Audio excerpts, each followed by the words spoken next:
Law and order की बात करते हैं, हर वक्त लॉ एंड ऑर्डर की बात करते हैं। क्या लॉ एंड ऑर्डर है?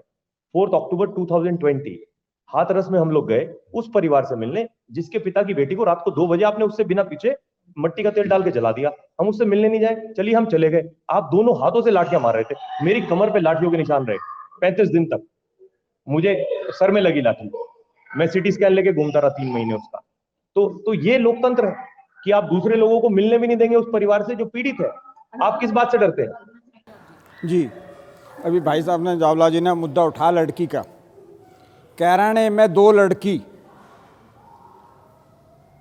जिसमें उन्हीं का परिवार जिनकी लड़की मरी वही जेल काट रहे। हाथरस पे जवाब, हाथरस पे बोल रहे हैं, इस पे तो बात बनती ही है। इसके अलावा जो ये कह रहे हैं कि जैसे भाजपा जो सांप्रदायिक माहौल हम देखते हैं एक्टिवली, अभी देखिए हरिद्वार में क्या हो रहा है। यानी सबसे बड़ी हैरानी की बात यह है कि धर्म के नाम पर, धर्म संसद के नाम पर जिस तरह की धर्मांधता और हिंसा फैलाई जा रही है, मुझे पूरा अंदाज़ा है, आपको पता है, आप ही के बराबर वाला स्टेट है हरिद्वार में। तो भाजपा नेताओं के भी बच्चे और उनके बच्चे, उनकी पीढ़ियां भी तो ही रहेंगी इसी देश में। जी रहेंगे। तो उन्हें इस बात का ध्यान नहीं है क्या? अभी उसका जवाब देता हूँ। जावला जी ने मुद्दा करा, इनकी पार्टी का भी समाजवादी में के साथ चुनाव लड़ रहे मिलके। ये कहाँ का वो है लोकतंत्र? या वो अगर 30,000 मिलेंगे तो मुस्लिम परिवार ने मिलेंगे, एक परिवार ने मिलेंगे। क्या दूसरे लोग गरीब नहीं है इस देश में? दूसरा लोग गरीब नहीं है क्या? दूसरी जाति के लोग गरीब हैं। जब ये चला रहे हैं, इन्हें खुद चलाया। अब हमारी पार्टी से प्रधानमंत्री जी ने आवास विकास योजना दी। मैं धर्म के नाम पे जो बदनाम कर रहे, धार्मिक वो फैला रहे।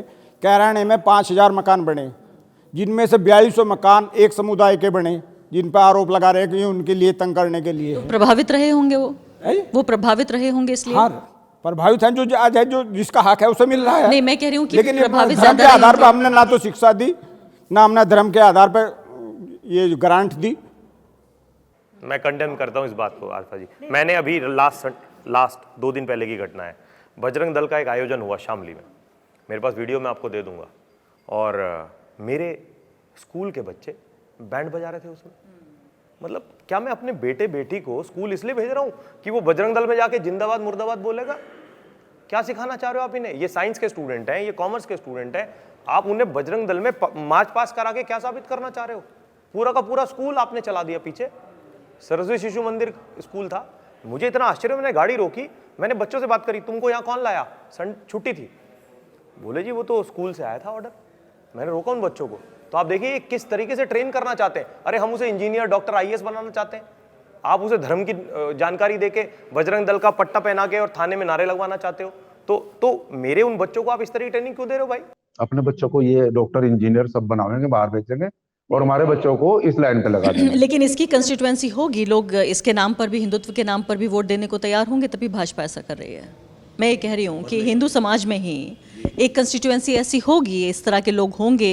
क्योंकि मैं ईस्टर्न यूपी में गई, वहाँ पे मुझे पता चला कि लोग ये कह रहे हैं कि अगर भाजपा की सरकार वापस नहीं आई तो मंदिर निर्माण रुक जाएगा, समाजवादी पार्टी मंदिर निर्माण रोक देगी। मतलब मैं कह रही हूँ कि ये भी एक फैलाने की कोशिश है। तो आपको और मुझे दोनों को पता है सुप्रीम कोर्ट के आदेश से हो रहा है। बिना बात का वेटेज बीजेपी लेने की कोशिश कर रही है। और आप देखिए काशी में 168 मंदिर इन्होंने तोड़े, तब वो आप बना रहे हो कॉरिडोर पूरा का पूरा। आप लोकल लोगों से पूछिए, बात करिए। आप तो पत्रकार है, मैं कहूंगा कि आप काशी जाइए, लोगों से मिलिए। मेरे दोस्त वहां रहते हैं काशी में।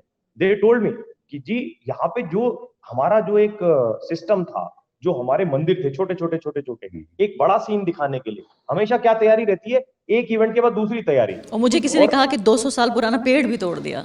जी जी, वो भी दुख हो रहा था लोगों को, 200 साल पुराना पेड़ था। तो उससे एनालिसिस करने की कोशिश करता हूँ। जब हजारों लोग खड़े रहते हैं, आप लोग बातें करते हो, उनकी बातें सुनते हैं, फिर लोगों को वहां फोन करते हो, हमारे पास और क्या तरीका है जानने का? तो एक आम आदमी दबा कुचला महसूस कर रहा है। और आप किसी भी स्तर पे देखिए, भाई साहब की बात आगे बढ़ाता हूँ कि कोविड में जैसे वो स्कूल पे आ जाइए, क्योंकि मेरा हमेशा, मैं बहुत ज्यादा ऊंची बात नहीं करता, क्योंकि छोटा किसान छोटे परिवार से मैं आया, वहीं से ऊपर गया। तो मुझे लगता है कि हमें छोटे इश्यूज पे ज्यादा ध्यान देना था। मैंने एक दिन हेडलाइन पढ़ी, जनवरी 2021, योगी जी ने कहा इस साल नहीं बढ़ेगी स्कूल की फीस। अरे यार, आप कैसी बात कर रहे हो? मतलब कोविड में आप पेरेंट को ये कहने से गए कि भाई ठीक है, इस समय बच्चा स्कूल नहीं जा रहा, आपके घर पे इंटरनेट नहीं है, तो ठीक है, इस बार मैं स्कूलों से बात कर रहा हूँ, जितने प्राइवेट स्कूल हैं उन्हीं की ज्यादा फीस होती है, चलो थोड़ा कम कर दें। गाजियाबाद में इतना आंदोलन हुआ, हमने देखा मेरठ में बड़ा आंदोलन हुआ, अभिभावक रात रात भर 30-30 दिन लगातार धरने पे थे कोविड के टाइम पे, अपनी जान जोखिम में डाल के, कि भाई ये फीस आप क्योंकि आप देखो 4-4 हजार रुपए महीना की फीस, और आप क्या पढ़ा रहे हो उसको। मान लीजिए बच्चा सेकंड क्लास में, मोबाइल में बैठने को तैयार नहीं है, बच्चा फर्स्ट में है, बैठने को तैयार नहीं है।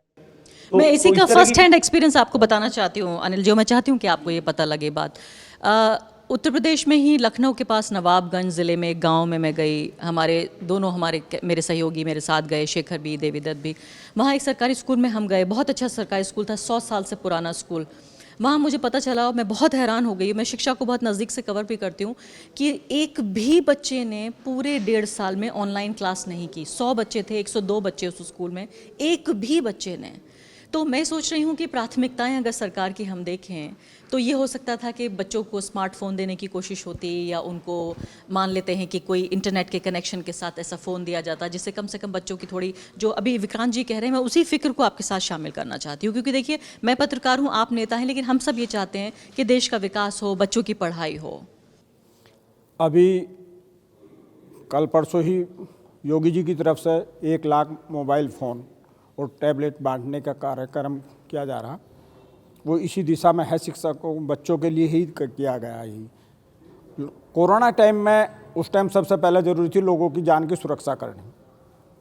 जितना बड़ा खर्चा आया, जितना बड़ा योगी जी ने इसमें कोरोना के बारे में, जो परदेशों से भी जो माहौल में ख़राब होकर कोरोना छोड़ के भागे, एक पहले मुख्यमंत्री हमारे योगी जी ने थे, जिन्हें उनके स्टेट तक, दूसरे स्टेट तक भी उनके पहुंचाने का काम करा। दूसरे प्रदेशों में जो फंसे हुए बच्चे थे, कारीगर थे, कर्मचारी, उन्हें लाने का काम करा।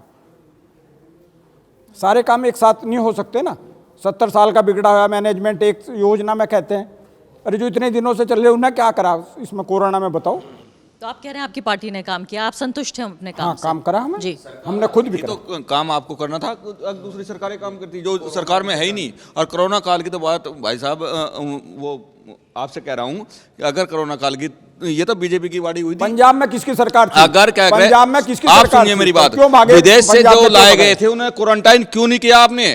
क्यों कोरोना फैलने का मौका दिया कहाँ आपने? फैला?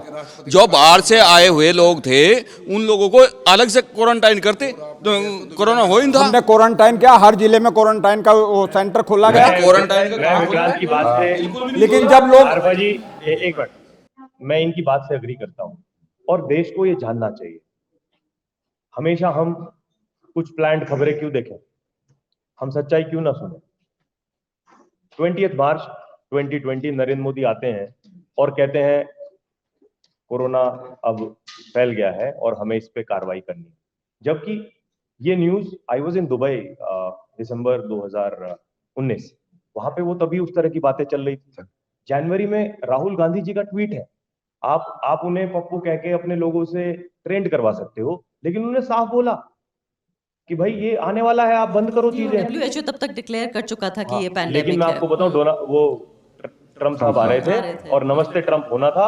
पूरे देश की जानें इन लोगों ने ली हैं, ये जिम्मेदार हैं। जी हाँ, कपिल जी, अब आखिरी सवाल के साथ मैं आपके साथ, जी अपनी बात कहिए, उसके बाद में बताऊंगा। दरअसल ये डिस्ट्रिक्ट की डिबेट है, डिस्ट्रिक्ट के बारे में अगर बात हो तो वो अच्छा है। नेशनल हम लोग नेशनल, बल्कि मैं आपसे सवाल यही पूछना चाह रही हूँ कि क्या उत्तर प्रदेश में जो जिला स्तर की समस्याएं हैं उस पर चुनाव होगा, या फिर राज्य स्तर की या राष्ट्रीय स्तर की? मैं यही सवाल पूछना चाहती हूँ। प्रदेश के स्तर पे भी चुनाव होगा।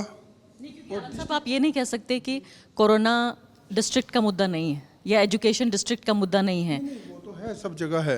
कुछ नेशनल इश्यूज हैं, कुछ जो है अपने पॉलिटिकल इश्यूज, इलाके के इशू हैं, कुछ विधानसभा वाइज भी इश्यूज हैं। तो वो हर तरीके से चुनाव पे फर्क पड़ेगा, और वोटर जब वोट डालने जाएगा तो सारे इश्यूज के ऊपर ध्यान में रख के। हमें अभी अपने डिस्ट्रिक्ट का बताइए, आपके यहाँ क्या कौन से मुद्दे हैं जिस पर आप वोट मांग रहे हैं? हमारे यहाँ सबसे बड़ा तो किसान का मुद्दा ही है। दूसरा, आपके जिले का मुआवजा नहीं मिल पाया किसानों को, जो 700 किसान मरे हैं। और आप ये कह रहे हैं कि एक जो विधेयक है वापस लेने से वो सारी चीज़ें हटकी, वो तो नहीं है। सरकार से ये भी पूछना चाहिए कि सरकार से मांग किसने की थी इन विधेयकों को लाने के लिए। ये भी एक मुद्दा है। कितने लोगों को नुकसान हुआ, कितने लोग सारा कुछ देश का कितना बड़ा नुकसान हुआ, इसकी जिम्मेदार कौन बनेगा? तो कपिल जी, ये मिक्स इश्यूज होंगे कि कुछ राज्य स्तर के, कुछ राष्ट्रीय स्तर के, कुछ बिल्कुल लोकल इश्यूज, इस तरह से चुनाव? नहीं, मेरा मानना, मैं पूरी डिबेट सुनना, पूरी इनकी बात सुनी सभी की। देखो, अगर धर्म के नाम पर चुनाव होगा वो तो गलत है। अपने इशू होने चाहिए भाई। स्थानीय मुद्दे हैं, हमारे यहाँ गन्ना भुगतान का मुद्दा है, मेन मुद्दा है। अभी 300 करोड़ रुपए बकाया है। मैं अनिल जी से भी कहूँगा, इन्हें भी इस बात पर चर्चा करनी चाहिए थी। विक्रांत जी से भी कहना चाहूँगा, इनसे डॉक्टर साहब से भी कहना चाहूँगा। तो ये गलत है। अपने जो स्थानीय मुद्दे हैं, तो कोरोना स्थानीय नहीं है क्या? नहीं, कोरोना स्थानीय है। हिंदुत्ववादी मुद्दे स्थानीय नहीं है? नहीं, हिंदुत्व का मुद्दा हम में नहीं मानता कुछ है। अगर हमें अपना भविष्य खराब करना या अपने बच्चों का भविष्य खराब करना, तो हिंदुत्व का मुद्दा लेकर चलो। हम सब इंसान हैं। रही बात, हम राजनीतिक है, सामाजिक है, तो सामाजिकता को हम बहुत करीब से जान रहे हैं। क्योंकि हमने वहाँ किसान आंदोलन करा तो ना वहाँ हिंदू था, ना मुस्लिम था, ना वहाँ सिख था, ना ईसाई था, सब एक थे। भाई बन का काम करा। पंजाब का हो, कोई केरल का हो, सब मिल का काम करा। अगर हमारे देश में कोई इसमें हिंदू मुस्लिम का मुद्दा लिया हुआ है, हिंदुत्व का मुद्दा लिया हुआ है, तो मैं उससे बिल्कुल एग्री नहीं करता। ये हमारे देश का जो है कहीं ना कहीं पीछे धकेल रहा। आखिरी सवाल डॉक्टर साहब मैं आपको देना चाहती हूँ कि मुझे बताइए कि जो भाजपा की एक सोच है, वो खुल के कहते हैं, नरेंद्र मोदी खुद ये कह चुके हैं कि मैं एक हिंदू नेशनलिस्ट हूँ। तो ऐसे बात नहीं है कि छुप के वो किसी से बात कह रहे हैं। विपक्ष के पास इसका जवाब क्या है? अगर हिंदुत्व की राजनीति करना चाहती है भाजपा, विपक्ष उसका क्या जवाब देती है? विपक्ष का हमारे देश में हमेशा से एक ही जो है ना, गंगा जमुनी तहजीब का रहा, प्यार मोहब्बत का रहा। वो इस तरह की सोच इनकी गलत सोच है।